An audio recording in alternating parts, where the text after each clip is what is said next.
Assalamualaikum warahmatullahi wabarakatuh.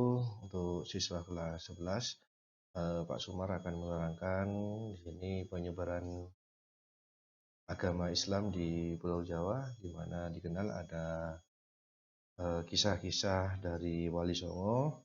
Nah, ini diantaranya Pak Sumar akan menjelaskan.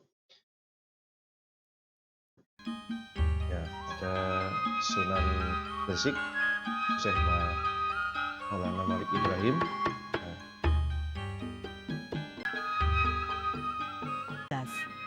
Beliau bukan saja seorang ulama, tetapi juga ahli sosiologi.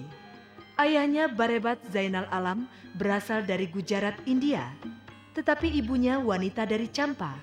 Rombongan Syekh Maulana dari Champa tiba di Gresik tahun 1381, lalu menetap di desa Leran 9 km dari kota Gresik.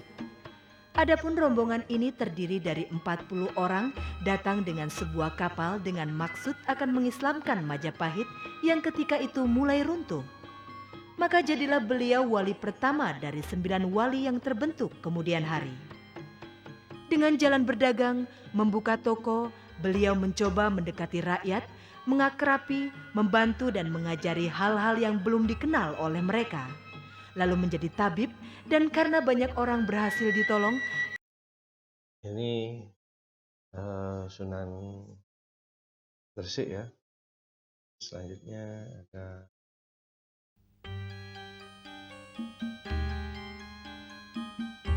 Sunan Giri, ya, masih di Gresik juga. Sebagai penghasil petrokim, itulah ia membangun pesantren dan tak pergi-pergi lagi. Namun untuk menyebarkan ilmunya di Blambangan yang saat itu masih beragama Hindu.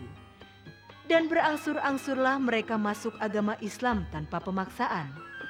Namun orang-orang yang tak mau masuk Islam,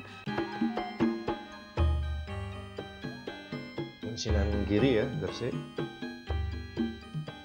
diangkat menjadi mufti atau sesepuh wali.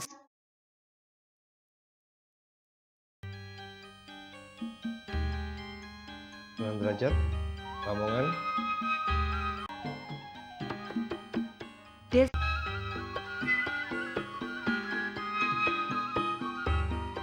Jadi penganjur agama yang setia, sedangkan daerah operasinya di Jawa Timur.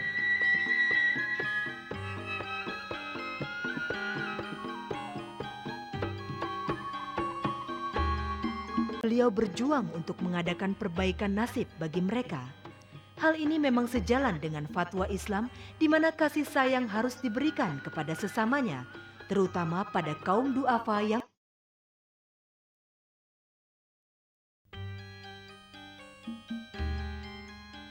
Sunan Bonang. pengaruh Madura pun terlihat jelas di sana. Legenda. Konon dulu pernah ada segerombolan penjahat yang akan melakukan kejahatan, namun demi mendengar irama tembang dan bonangnya itu, mendadak mereka tak sanggup meneruskan niatnya. Akhirnya mereka datang menemui Sunan Bonang dan bertobat padanya. Sunan Bonang yang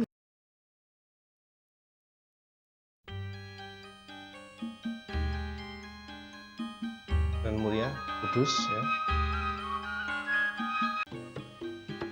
tak atau naik kendaraan roda 2.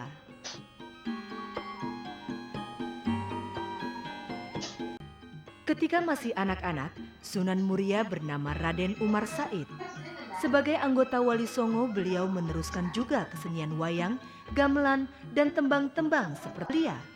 Tetapi sudah merupakan tokoh setia yang menyokong dinasti Demak di saat terjadi perebutan kekuasaan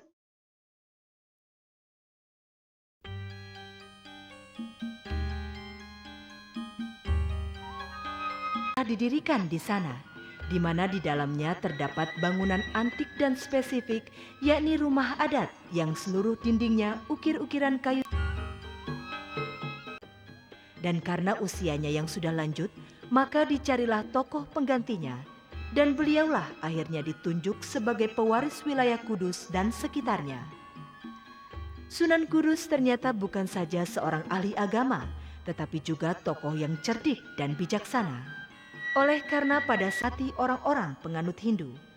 Oleh sebab itulah lalu dibangunnya dengan arsitek campuran antara Hindu dan Islam. Sebagai ulama besar, beliau mempunyai murid, pengikut, dan penganut yang banyak.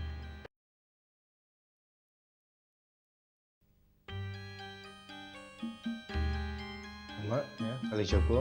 Salah satu tiang utama dari masjidnya terdiri dari tatal yang disusun menjadi soko guru. Konon menurut sejarah, pembuatnya adalah Sunan Kalijogo. Akan tetapi, ya, mempunyai kegemaran mengamati kehidupan rakyat mendekati hati rakyat tanpa adanya perasaan ditekan.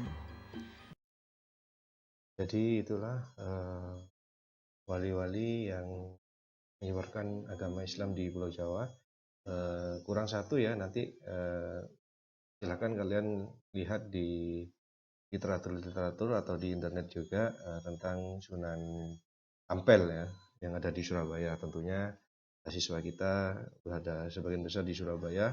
Paling tidak kalian harus pernah tahu Masjid Ampel itu. Silakan berkunjung ke Masjid Ampel. Mungkin itu yang bisa Pak Sumar jelaskan. Jadi Wali Songo ini sebenarnya kehidupannya berbeda-beda, dari angka tahunnya itu berbeda-beda. Jadi seperti yang mungkin kalian dengar cerita-ceritanya Wali Songo ini berkumpul jadi satu, nah itu salah karena Wali Songo masa kehidupannya itu berbeda-beda, ya. Bahkan ada yang tidak sezaman seperti itu.